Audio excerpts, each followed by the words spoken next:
Swastiastu. Selamat siang Bapak Ibu, terima kasih sudah hadir di ruangan ini. Jadi pada pertemuan kali ini merupakan lanjutan dari pertemuan sebelumnya. Kita sudah menyepakati bahwa saya dipercaya sebagai dosen model dalam kegiatan lesson study ini dan Bapak Ibu sebagai observer. Jadi ini kita akan melanjutkan tahap perencanaan kita, tahap plan kita. Jadi berdasarkan masalah yang sudah kita sepakati.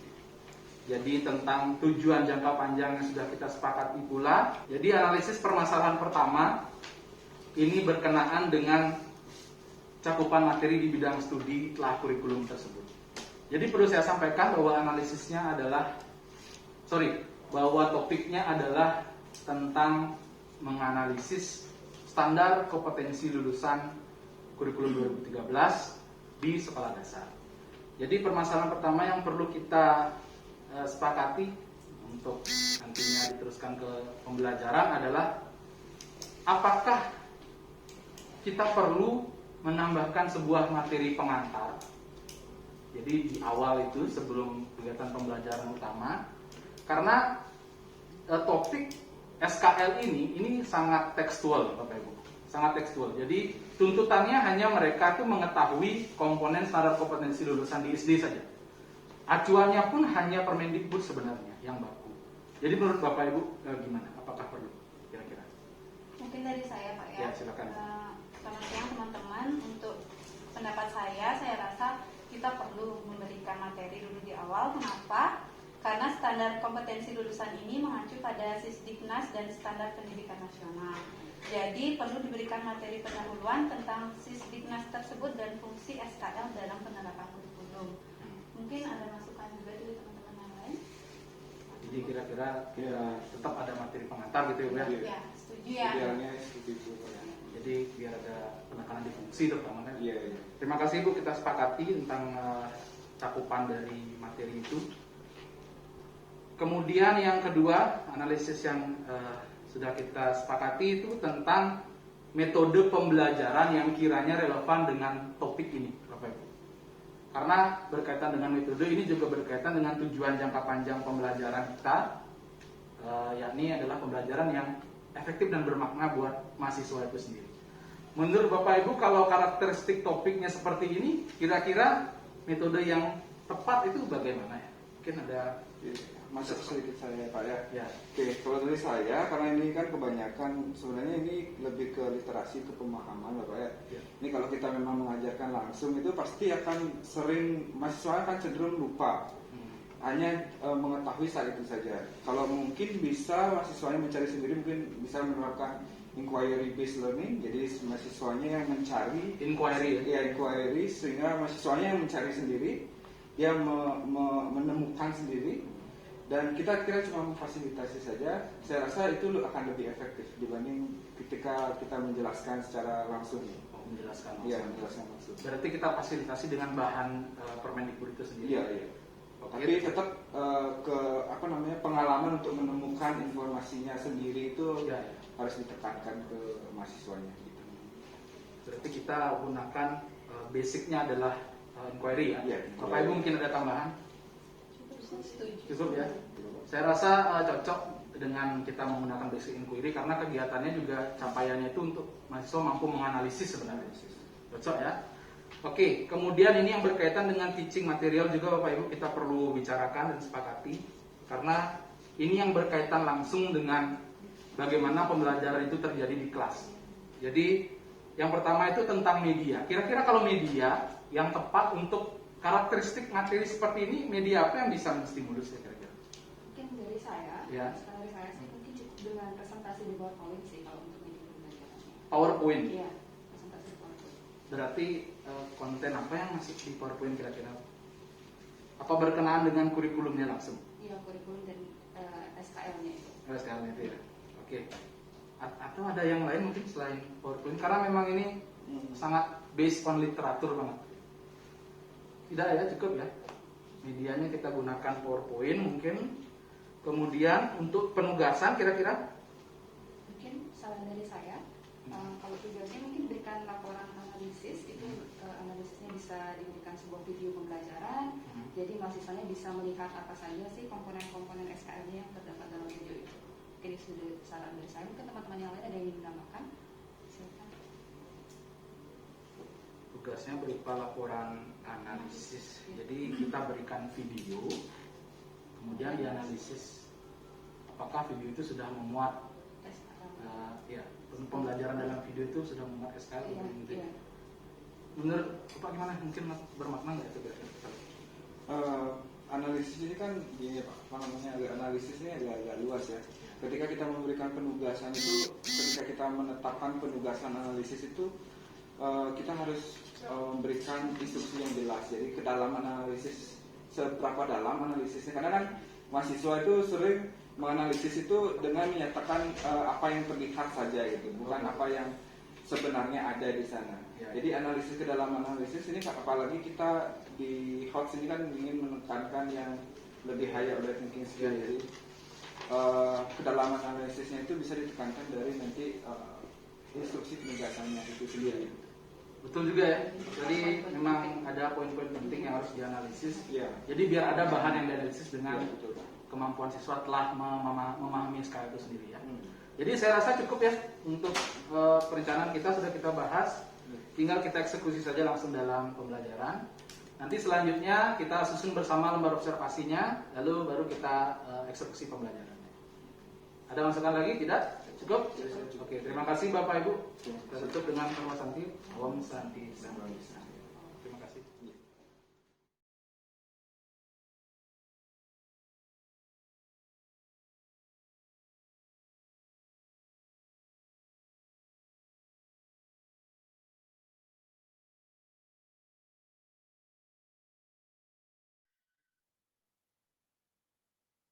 Selamat pagi, terkhusus untuk para observer, Ibu Dayu, Ibu Istri Aryaswari dan Bapak Dedi. Semoga suara saya terdengar dengan baik.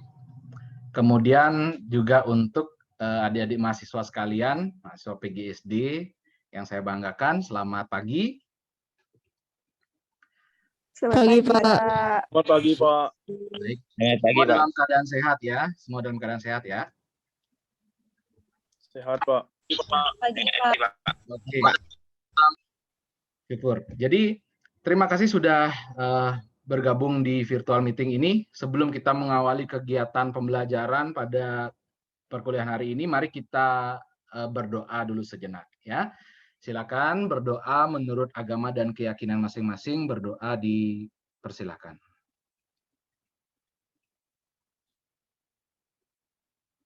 Berdoa dapat diakhiri. Oke, terima kasih sekali lagi atas waktu yang telah diluangkan. Pada pertemuan kali ini, kita akan membahas sebuah topik, merupakan lanjutan juga dari topik sebelumnya, sesuai dengan kontrak perkuliahan kita.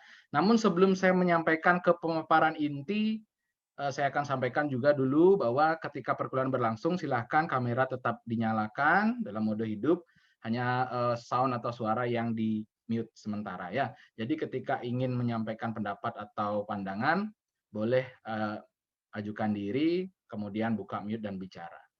Oke, sebelum mulai ke topik ini, saya tidak akan menyatakan secara terang-terangan kita akan membahas apa. Ini adalah tugas kalian sebenarnya yang belajar gitu ya. Mari kita mulai. Izinkan saya share screen. Oke, saya akan mulai. Nah, pemaparan ini akan saya mulai dari sebuah analisa ilustrasi gambar. Kira-kira menurut kalian, dari kedua gambar ini, apakah maksud yang tersirat sebenarnya? Saya beri waktu 30 detik, silakan untuk berpikir. Jadi gambar di atas ini udah ada keterangannya, dahulu seperti ini, saat ini seperti ini. Nah, mungkin beberapa dari kalian juga tidak asing dengan gambar-gambar ini ya.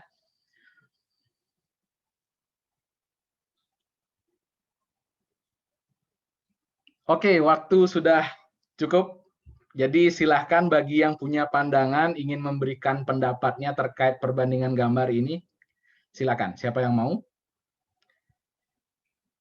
Ada dari adik-adik yang mau, silakan. Nggak usah malu-malu, atau perlu saya tunjuk?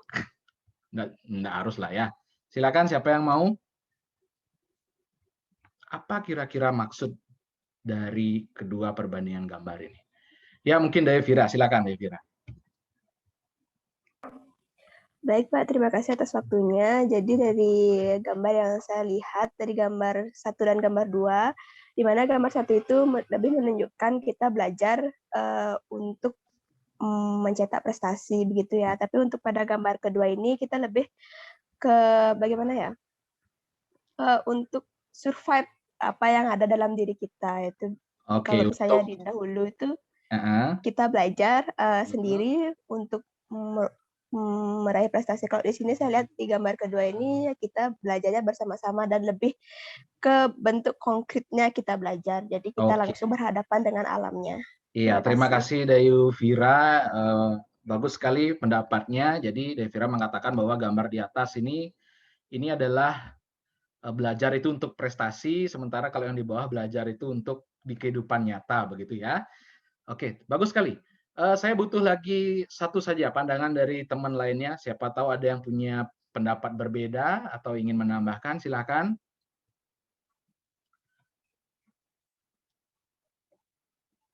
Ya, Igede Bagus Dharma, silakan Igede Bagus. Baik, untuk gambar yang pertama, dulu siswa itu dididik untuk meraih prestasi setinggi-tingginya.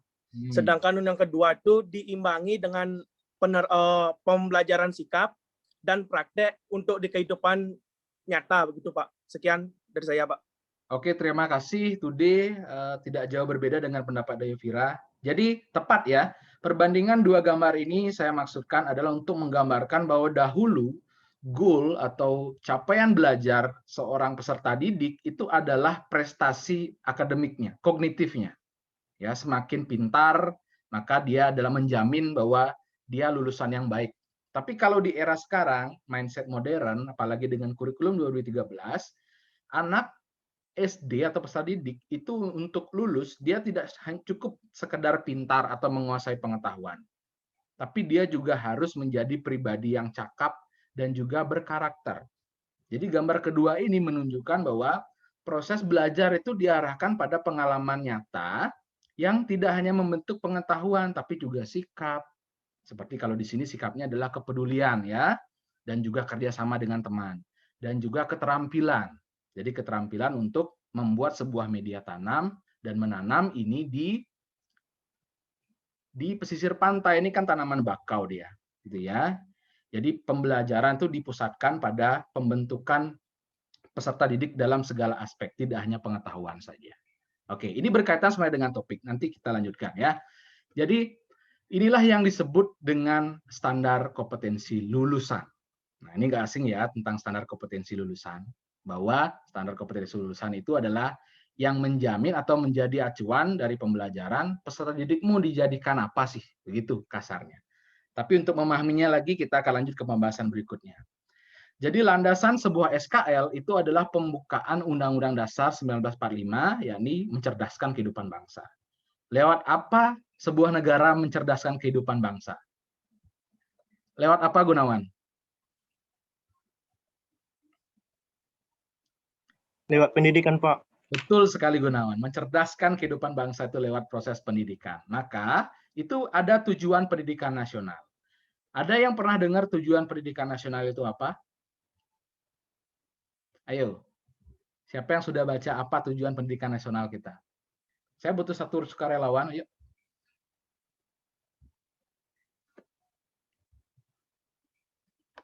Tujuan pendidikan nasional kita apa? Ya, menjadi manusia yang baik. Siapa yang bicara ini? Silakan. Ya, Intan, silakan Intan dulu ya. Pendidikan nasional berperan untuk mengembangkan potensi agar menjadi berkualitas, mulia, sehat, berilmu, cakap, kreatif, mandiri, dan jadi warga negara yang demokrasi. bisa, Bung. Oke, terima kasih Intan. Tepat sekali ya, bahwa tujuan pendidikan nasional itu adalah mengembangkan potensi peserta didik menjadi manusia yang beriman, bertakwa, berilmu, cakap, kreatif, mandiri, dan bertanggung jawab. Itu tujuannya. Jadi untuk mencapai tujuan pendidikan ini perlu sistem pendidikan nasional, di mana sistem pendidikan nasional ini mengatur segala unsur-unsur penyelenggaraan pendidikan. Nah, setelah ada sistem, kita perlu yang namanya standar. Standar ini ya, jadi kriteria pelaksanaan pendidikan mikro, jadi SNP. Nah, dari standar nasional inilah itu akan bermuara pada standar kompetensi lulusan. Jadi lulusan apa sih yang ingin dicetak melalui jenjang pendidikan kita di Indonesia ini? Nah, untuk menjabarkan ini ada dua kriteria. Yang pertama ada pendidikan tinggi, jadi SKL pendidikan tinggi, dan yang kedua adalah SKR pendidikan dasar dan menengah. Nah, berkait dengan bidang kita akan banyak membahas tentang SKL pendidikan dasar dan menengah. Karena ini arahnya adalah ke pembelajaran di sekolah dasar. Jadi SKL ini harus direfleksi, apakah sudah mampu SKL ini menjadi turunan atau menjabarkan sebuah tujuan pendidikan di Indonesia, yakni mengembangkan potensi peserta didik menjadi manusia yang beriman, bertakwa, berilmu, cakap, dan lain sebagainya. Oke, itulah yang akan kita bahas pada perkuliahan hari ini. Namun, kita selalu terjebak pada deskripsi atau istilah-istilah yang kadang sulit kita untuk terjemahkan. Seperti masalah, apa itu SKL? Jadi, coba saya minta pendapat, apa itu SKL?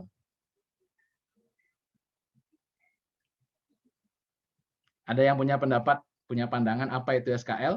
Silakan. SKL, apa itu SKL? Ayo. Ya, Ayu Saraswati. Standar kompetensi lulusan. Oke, itu kepanjangannya ya. Jadi bagaimana kita, bagus sekali ya Saraswati, benar, itu tidak salah kok. Standar kompetensi lulusan, benar. Cuma kita harus pahami bahwa ini kan masih tatarannya masih redaksional. Jadi kita memahami SKL itu bagaimana sih? Jadi biar tidak sekedar membuka kepanjangannya ini ya, saya berikan ilustrasi seperti ini. Ini makanan apa? Ini makanan Sate, apa? Pak. Yuk. Sate, betul. Sate. Semua orang di seluruh Nusantara pasti tahu sate ayam khas Madura. Pasti ada yang jualan. Mau di Ambon, kayak mau di Sulawesi, mau di Bali, pasti tahu. Ya, karena ini makanan yang udah umum banget. Kemudian, sekarang saya tanya, untuk makanan ini bisa disebut sebagai sate, apa sih kriterianya? Gitu ya. Apa ciri-ciri sebuah makanan itu? Makanan ini bisa dikenal sebagai sate ayam khas Madura, jadi bisa diterima oleh orang Bali, oleh orang Jawa, dan lain sebagainya. Kira-kira kriteria pertama apa? Ditusuk. Ditusuk, bagus, ditusuk. Kriteria pertama dari Ayu Saraswati adalah itu dagingnya ditusuk. Oke, yang kedua apa? Bumbunya, Pak. Bumbu apa? Bumbu satenya. Ya, bumbu sate dari apa? Belum pernah makan, Pak. Soalnya kan dari bumbunya terkenal. Oh gitu ya, belum, tapi pernah lihat ya. Jadi bumbunya ini bumbu apa kira-kira nih, Gina? Bumbu kacang nggak, Pak? Bumbu kacang, betul. Pak. Kriteria kedua adalah bumbu kacang. Kriteria yang terakhir, udah ditusuk, berbumbu kacang. Yang terakhir apa kira-kira? Bebas? Dipanggang. Gimana? Dibakar, Pak. Dibakar. Tapi kalau dipanggang itu, kalau dipanggang masih sate nggak namanya? Enggak. Pak, jadinya ayam tusuk panggang, Pak. Oh gitu, ya, oke. Berarti kriteria ketiga adalah menggunakan daging ayam yang dibakar atau dipanggang, gitu ya. Oke, udah ada kriteria. Jadi ketika sebuah makanan yang disodorkan ke kalian memenuhi 3 kriteria ini, maka makanan itu akan menjadi sate ayam yang seutuhnya. Begitu ya, dan itu bisa diterima oleh orang Jawa, oleh orang Sumatera, oleh Kalimantan, dan lain sebagainya. Karena memenuhi 3 kriteria ini. Kalau salah satu tidak ada, rasanya kurang utuh sate ayamnya. Ada yang kurang gitu. Misal tidak pakai bumbu kacang. ada yang kurang gitu ya, atau satenya tidak ditusuk, itu jadi seperti oseng-oseng jadinya, bukan sate begitu ya. Nah, kira-kira seperti itu. Sama juga halnya dengan SKL itu sendiri. Jadi peserta didik itu diharapkan ketika lulus itu memenuhi beberapa kualifikasi atau kriteria. Yang pertama adalah cerdas, yang kedua berkarakter, yang ketiga terampil. Nah, 3 kriteria inilah yang disebut dengan standar kompetensi lulusan. Gitu ya, semoga dapat dipahami. Kemudian, pertanyaan berikutnya. Mengapa SKL itu perlu? Kenapa kok perlu ada SKL kira-kira?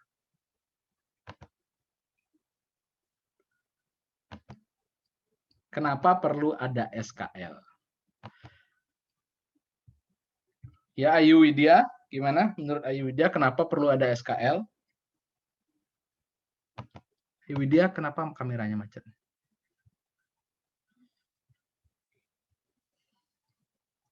Yunita Dewi, mengapa SKL itu perlu, Yunita Dewi?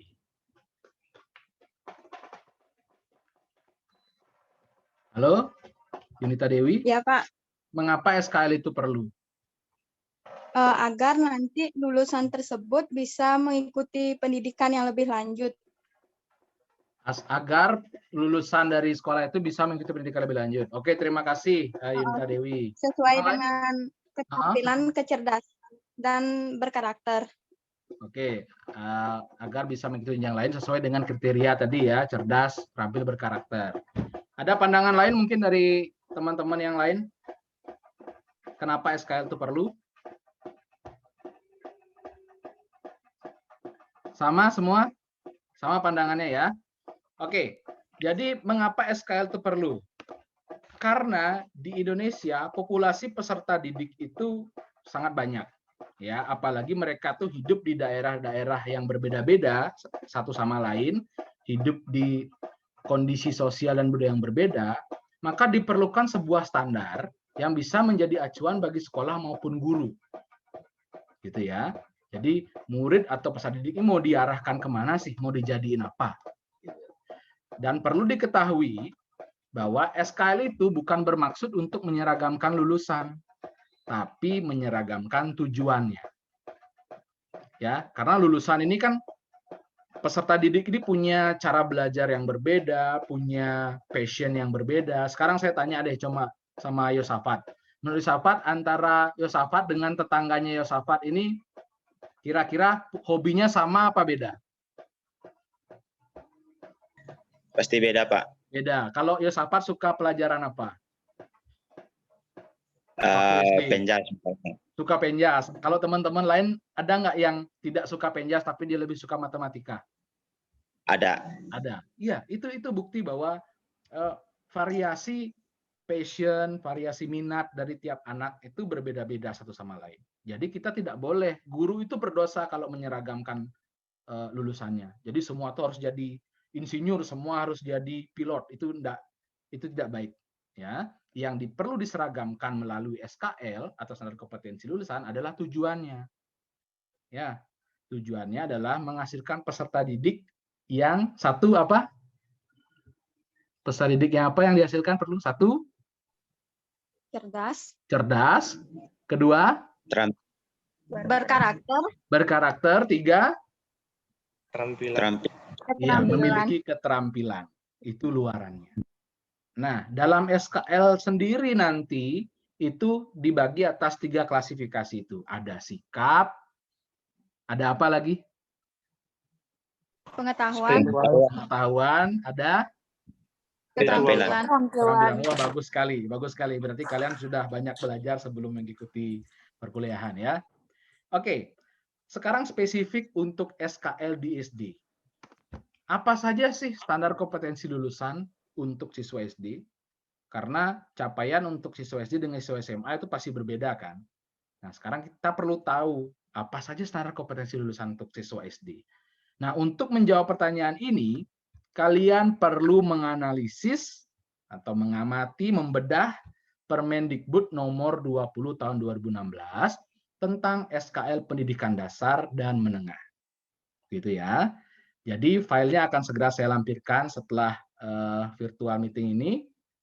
Kemudian ini akan sesuai dengan instruksi tugas berikutnya, yakni pertama, untuk dapat mencapai tujuan pembelajaran pada topik ini, jadi kalian itu tujuan pembelajarannya adalah bisa menganalisis muatan SKL yang ada di SD, terutama kaitannya dengan disesuaikan dengan penerapannya di sekolah dasar dalam pembelajaran.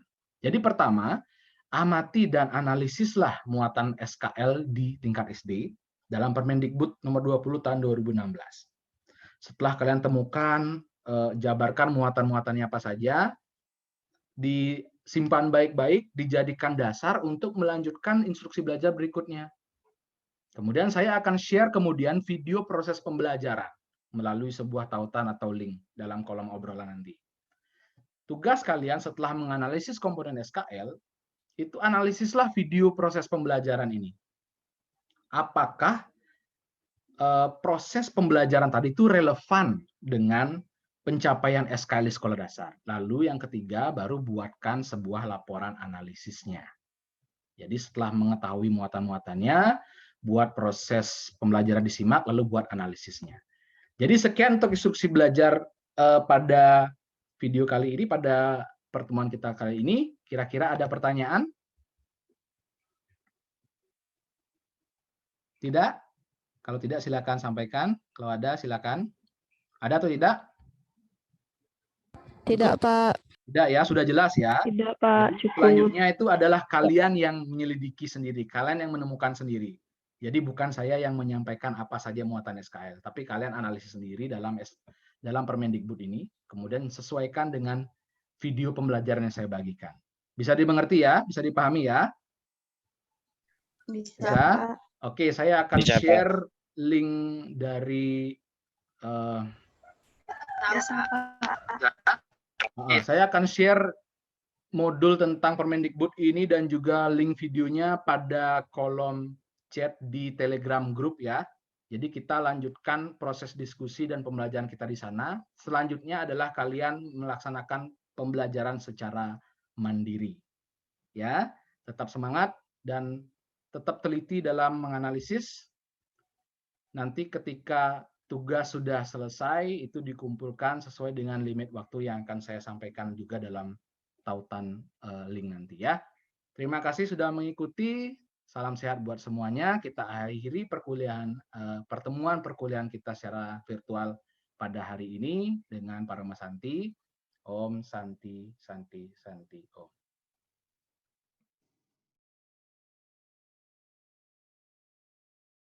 Oke, terima kasih Bapak Ibu observer sekalian sudah hadir kembali di tahap ini. Kita berada pada tahap C, yakni kita akan merefleksi proses pembelajaran yang sudah bersama-sama kita selenggarakan kemarin, di mana saya menjadi dosen model.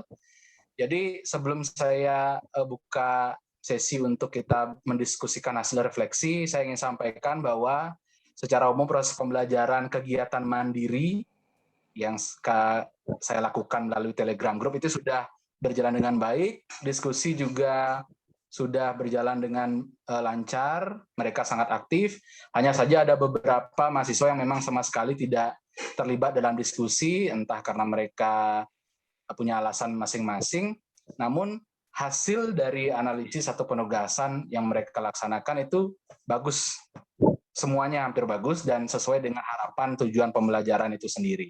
Nah, maka dari itu terkait dengan proses ini kita perlu refleksi bersama. Saya ingin minta pandangan juga dari Bapak Ibu observer sekalian. Mungkin dimulai dari siapa? Saya persilahkan.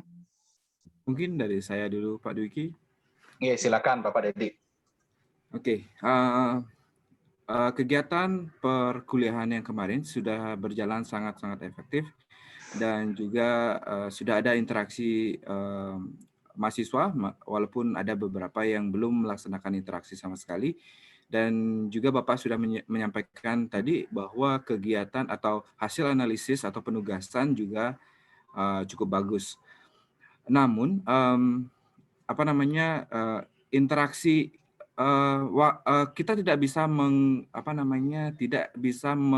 menyampingkan atau mengesampingkan peran dari proses tersebut. Walaupun produknya bagus, kita juga harus melihat prosesnya. Walaupun sedikit dari mahasiswa yang belum aktif, kita tidak bisa mengeneralisasi bahwa semuanya sudah bagus walaupun kita lihat dari hasilnya bagus. Mungkin kita harus mencari secara bersama-sama strategi tambahan nanti untuk pembelajaran selanjutnya agar semua mahasiswa terakomodasi. Artinya semua siswa itu memiliki penilaian prosesnya sendiri-sendiri. Jadi mungkin itu juga PR bagi saya nanti, bagi kita semua untuk mencari solusi yang hampir efisien untuk semua gitu. Dan juga tambahan sedikit tentang pendidikan karakter yang sudah disampaikan, sudah sangat bagus disampaikan. Ada kurang lebih 2 penekanan karakter yang saya amati. Mungkin juga bisa ditambahkan juga nanti karakter-karakter lain yang bisa dinilai dalam penilaian sikap sesuai dengan KKNI yang ada. Mungkin itu saja dari saya, Pak Dwiki. Mungkin yang lain bisa menambahkan.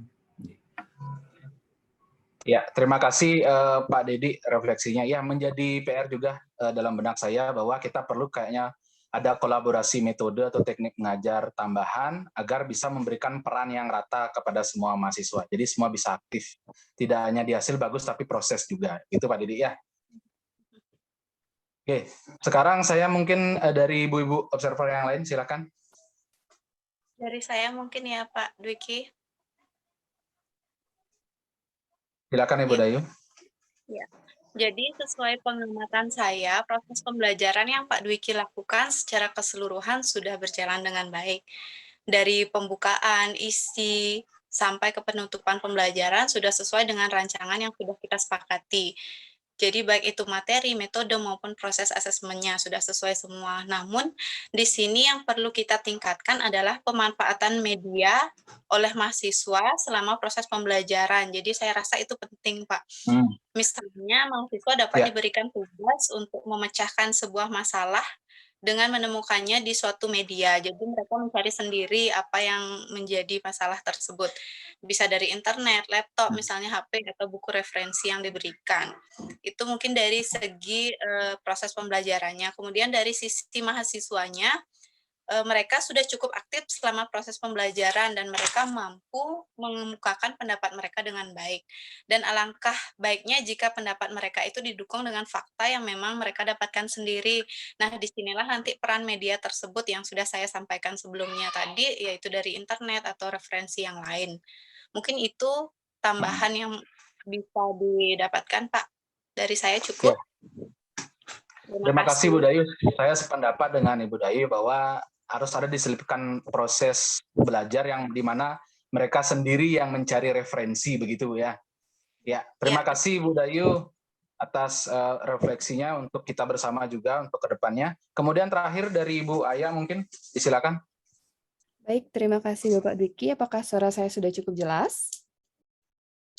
Ya, terdengar dengan baik. Silakan.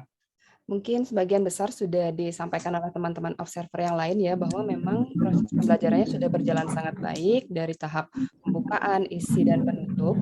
Mungkin saya yang melewatkan atau bagaimana kemarin, untuk proses presensinya itu dilakukan di mana ya kemarin ya? Apakah... Nah, kalau presensi kebetulan saya lakukan di grup Telegram, karena sekalian saya share dari link untuk join Zoom meeting-nya, Ibu. Oh, berarti sudah di awal diberikan presensinya ya? Sudah di awal, iya. Baik, mungkin itu saja dari saya. Terima kasih. Oke, terima kasih Bapak Ibu observer sekalian. Jadi refleksi ini juga akan menjadi bahan refleksi kita bersama untuk menerapkan pembelajaran berikutnya, begitu ya.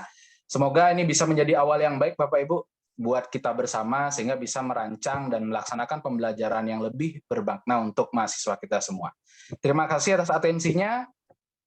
Mari kita tutup pertemuan ini dengan Parama Santi. Om Santi, Santi, Santi. Terima kasih sekali lagi Bapak Ibu. Selamat siang. Selamat siang.